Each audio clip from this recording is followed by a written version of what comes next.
I fremtiden vil der blive endnu flere fordele ved at danse med pigerne på det lokale diskotek. Fremover vil du nemlig kunne producere energi ved at tage en sving om. Det jeg står på her er Sustainable Dance Floor, som der er et bæredygtigt dansegulv. Og det der sker med det er, at den omdanner den energi, vi laver, når vi står og danser. Den omdanner den til elektricitet.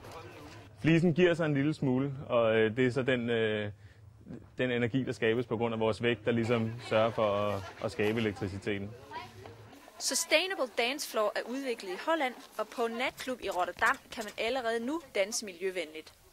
I fremtiden er det ikke kun på dansegulvet, du kan producere strøm. Opfindelsen er måske på vej til store magasiner, idrætshaller og gågader.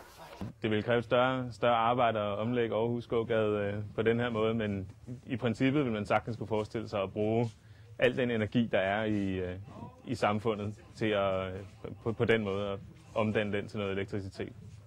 Især de unge bliver tiltrukket af de bæredygtige, blinkende dansegulv. Jeg synes, det giver en fed effekt. Man får der følelsen af, at man er John Travolta i Saturday Night Fever på en eller anden måde.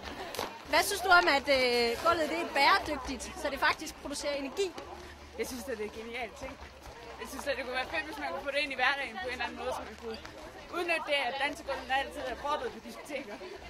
Så i fremtiden vil du gøre miljøet en tjeneste ved at komme op af stolen og danse med pigerne.